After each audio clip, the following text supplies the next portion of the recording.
Morning everyone. तो आइए आज का हम टॉपिक शुरू करते हैं। और जैसा कि आपको पता है कि हम कर रहे हैं क्लास 7 का साइंस का टॉपिक चैप्टर लाइट, और ये उस चैप्टर का पार्ट 2 है। और आने वाले पार्ट 3 या पार्ट 4 में हम इस चैप्टर को कंप्लीट कर लेंगे। तो आइए शुरू करते हैं आज का topic, that is the laws of refraction.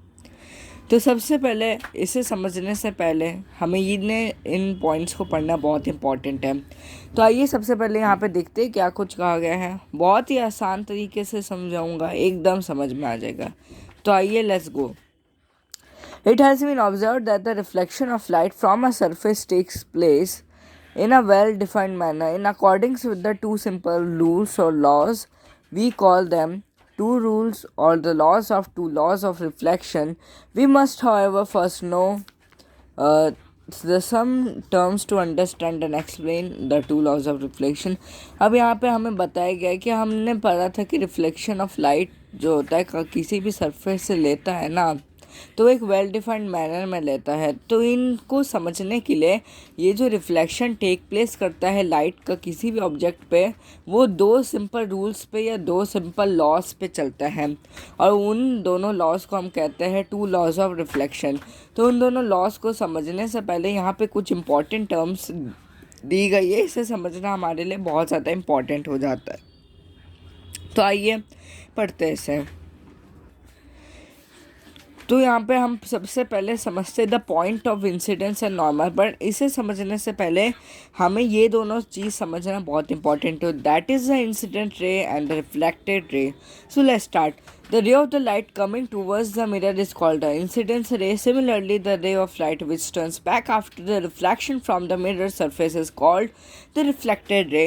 तो इसका मतलब है कि वो वैसा रे ऑफ लाइट जो कि हमारे मिरर की तरफ आता है, यानी कि हम जानते हैं कि बहुत सारे रे ऑफ लाइट जो होते हैं वो हमारे मिरर के तरफ आते हैं। तो वो जो लाइट्स जो कि मिरर की तरफ आते हैं, यानी उससे टकराते हैं मिरर से, उन्हें हम कहते हैं इंसिडेंस रे। और वैसे ही जो रे ऑफ लाइट जो कि उसके टकराने के बाद रिफ्लेक्ट बैक हो जाते हैं, जैसे कि हमने कल ताजमहल के एग्जांपल से पढ़ा था कि हमारा मॉन्यूमेंट होता है ताजमहल। तो हम उस मॉन्यूमेंट पर जैसे ही सन का सोर्स ऑफ लाइट पड़ता है, तो उसके पड़ने के बाद उसे कई सारे डायरेक्शन में रिफ्लेक्ट बैक कर देता है। तो वही वैसे ही यहाँ पे हमें बताया गया है कि जो रे ऑफ लाइट जो कि किसी चीज़ पे पड़ता है, यानी मिरर के तरफ पड़ता है, जैसे कि सन का जो लाइट था वो मॉन्यूमेंट ताजमहल पे पड़ा, तो वो जो रे ऑफ लाइट जो ताजमहल पे पड़ा, तो उसी को हम कहते हैं इंसिडेंस रे। एंड द रे of light which is reflected back from the mirror is known as the reflected ray। यानी वो रे ऑफ लाइट जो कि मतलब रिफ्लेक्ट बैक हो जाता है उसे हम कहते हैं रिफ्लेक्टेड रे।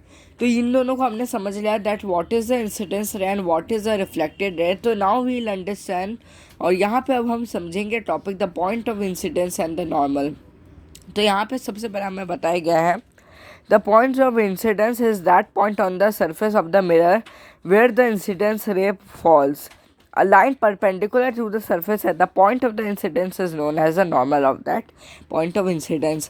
तो कह रहा है कि point of incidence जो होता है ये वो पॉइंट होता है एक मिरर के सरफेस पे जहाँ पे इंसिडेंस रे फॉल करते हैं, यानी किसी भी प्लेन मिरर, जैसे यहाँ प्लेन मिरर है तो जहाँ पे इंसिडेंस रे फॉल करते हैं यानी यहाँ से स्ट्राइक करता है, तो वहाँ पे जहाँ पे ये स्ट्राइक करता है तो वहाँ पे एक पॉइंट का फॉर्मेशन होता है इस पॉइंट को, और इस पॉइंट को हम क्या कहते हैं द पॉइंट ऑफ इंसिडेंस।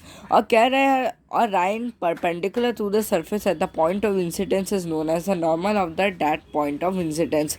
यानी एक परपेंडिकुलर यानी 90 डिग्री का लाइन जो कि मतलब पॉइंट ऑफ इंसिडेंस से अगर हम बनाते हैं इमेजिनरी, तो उसे हम क्या कहते हैं तो उसको हम कहते हैं नॉर्मल, ठीक है। और यहाँ से हमारा रिफ्लेक्टेड रे, ये हमारा रिफ्लेक्टेड रे, ये हमारा इंसिडेंस रे। इंसिडेंस रे और रिफ्लेक्टेड रे जहाँ पे मीट करते हैं उस पॉइंट को कहते हैं पॉइंट ऑफ इंसिडेंस, ये हम समझ चुके हैं। और यहाँ पे हमें एक परपेंडिकुलर लाइन अगर हम पॉइंट ऑफ इंसिडेंस से स्ट्रेट ड्रॉ करते हैं एज अ इमेजिनरी लाइन जो कि यहाँ पे 90 डिग्री का एंगल बनाता है पॉइंट्स ऑफ इंसिडेंस से, तो उसको हम कहते हैं द नॉर्मल। अब हम यहाँ पे पढ़ेंगे the angle of incidence and the angle of reflection. तो यहाँ पे कह रहे थे angle between the incidence ray and the normal at the point of incidence is known as the angle of incidence. यानी वो एंगल जो कि इंसिडेंस रे और नॉर्मल के बीच में फॉर्म किया जाता है पॉइंट ऑफ इंसिडेंस पर, उसे हम कहते हैं द एंगल ऑफ इंसिडेंस। जैसे यहाँ पे था हमारा इंसिडेंस रे और ये है हमारा रिफ्लेक्टेड रे और ये है हमारा नॉर्मल, ये रहा पॉइंट ऑफ इंसिडेंस। तो हमारा नॉर्मल और इंसिडेंस रे के बीच में एक यहाँ पे एंगल फॉर्म हो रहा है, जैसा कि आप देख सकते हैं। तो यहाँ पे जो हमारे नॉर्मल और इंसिडेंस रे के बीच में एक एंगल, जैसा कि आप देख सकते हैं, फॉर्म हो रहा है, तो वो तो इसी को हम कहते हैं the angle of incidence. Similarly the angle between the normal and the reflected eight the point of incidence is called angle of reflection. यानी कि वो एंगल जो कि हमारा नॉर्मल और रिफ्लेक्टेड रे के बीच में बनता है यहाँ पे, जैसा कि फॉर्म हुआ है, तो इसको हम क्या कहते हैं, इसको हम लोग कहते हैं द एंगल ऑफ रिफ्लेक्शन। अब आगे यहाँ पे हमें बताया गया the plane of incidence and the plane of reflection. We all know that we can use 2 points to define a line and the 2 lines to define a plane. The plane is defined by the incidence ray and the normal at the point of incidence is called the plane of incidence. Similarly, the plane defined by the reflected ray and the normal at the point of incidence is called the plane of reflection. तो यहाँ पे हमें आगे बताया गया है कि हम जानते हैं कि कोई 2 पॉइंट जो होता है उसे हम लाइन बनाने के लिए यूज़ करते हैं, और वैसे जो 2 लाइन होता है वो एक प्लेन बनता है। प्लेन एक्चुअली में होता क्या है, plane is a surface, plane एक सरफेस होता है। जैसे कि यहाँ पे आप एक पिक्चर से समझ सकते हैं, जैसे कि कल मैंने आपको यहाँ पे समझाया था। तो मान लो यहाँ पे ये हमारा मिरर है, ठीक है, जस्ट इमेजिन ये रहा हमारा मिरर।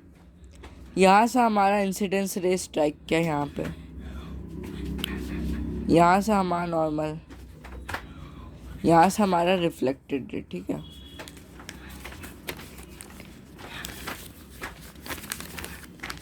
यहाँ से हमारा रिफ्लेक्टेड रे, ठीक है। तो अब होता क्या है, देखो अब यहाँ पे क्या होता है, ये सब एक प्लेन में, ये पूरा का पूरा रीजन एक प्लेन में। प्लेन क्या होता है, plane is just a surface. तो एक सरफेस जो होता है ना, उसी को हम क्या कहते हैं, प्लेन कहते हैं। तो कह रहा है कि वो प्लेन जो कि इंसिडेंस रे और नॉर्मल के बीच में बनता है eight the point of incidence, उसे कहते हैं प्लेन ऑफ इंसिडेंस। यानी कि जैसे ये हमारा इंसिडेंस रे है, ये हमारा नॉर्मल है, और ये रहा हमारा पॉइंट ऑफ इंसिडेंस। तो ये क्या कर रहा है, ये दोनों मिलकर के यहाँ पे मैं शेडिंग कर दूंगा। तो यहाँ से यहाँ ये पूरा का पूरा एरिया, यहाँ से यहाँ तक ये पूरा क्या है, एक प्लेन बन गया, यानी एक सरफेस बन गया। यहाँ से अगर हम इसको बाइफरकेट करते हैं तो उससे जो वो ऐसा प्लेन जो कि हमारा इंसिडेंस रे और हमारा नॉर्मल पे बनता है eight the point of incidence, उसे हम कहते हैं प्लेन ऑफ इंसिडेंस। अब कह रहे हैं similarly the plane defined by the reflected and the normal at the point of incidence is called the plane of reflection. वैसे ही जो हमारा रिफ्लेक्टेड रे के बीच में और नॉर्मल के बीच में जो हमारा प्लेन बनता है, उसको हम लोग कहते हैं द प्लेन ऑफ रिफ्लेक्शन, ठीक है। तो यहाँ पे हमारा बहुत ही स्मूथ तरीके से हमने द लॉज ऑफ रिफ्लेक्शन के अंदर इन सारे पॉइंट को बहुत अच्छे से समझ लिया कि एंगल ऑफ रिफ्लेक्शन क्या होता है, प्लेन क्या होता है, इंसिडेंस रे क्या होता है, point of incidence and the normal. अब आगे हमें एक्टिविटी यहाँ पे,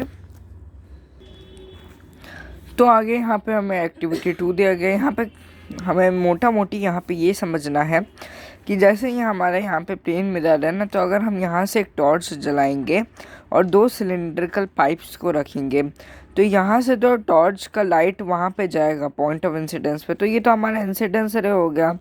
तो यहाँ पे जितने डिग्री का एंगल बनेगा, अगर हम यहाँ से एक इमेजिनरी नॉर्मल ड्रॉ करें और दूसरी साइड से जो लाइट अगर हम टॉर्च से छोड़ेंगे, और ये हमारा क्या हो गया, रिफ्लेक्टेड, यानी रिफ्लेक्शन जो बैक करेगा, तो यहाँ पे जो एंगल बनेगा ना वो भी बराबर बनेगा। तो इससे हम ये पता लगा सकते हैं कि जो एंगल ऑफ हमारा इंसिडेंस होता है ना, वो हमारा एंगल ऑफ रिफ्लेक्शन से इक्वल होता है। तो अब इन दोनों चीज़ों को समझ करके हमें 2 लॉज मिलते हैं जिसकी हम बात कर रहे थे। तो हमारा 2 लॉज है। पहला लॉ है हमारा the incidence ray and the normal and the point of incidence and the reflected ray all lie in the same plane. तो पहली लॉ क्या है, पहला लॉ है हमारा कि जो हमारा इंसिडेंस रे है, हमारा नॉर्मल है, हमारा पॉइंट ऑफ इंसिडेंस है, हमारा रिफ्लेक्टेड है, ये सब एक ही प्लेन में है। यानी कि जो हमारा इंसिडेंस रे है, पॉइंट ऑफ इंसिडेंस है, नॉर्मल है, रिफ्लेक्टेड है, ये सब एक ही रीजन में यानी एक ही सरफेस में है, तो इसलिए इन्हें एक प्लेन में कहा गया है। तो ये हमारा पहला लॉ है। हमारा सेकंड लॉ क्या कहता है? सेकंड लॉ हमारा कहता है the angle of incidence and the angle of reflection are equal to each other. जैसा कि हम लोग समझ भी चुके हैं कि हमारा जो एंगल ऑफ इंसिडेंस है और एंगल ऑफ रिफ्लेक्शन, वो दोनों क्या है, एकदम इक्वल है। तो आज के लिए इतना ही। आने वाले हम पार्ट 3 में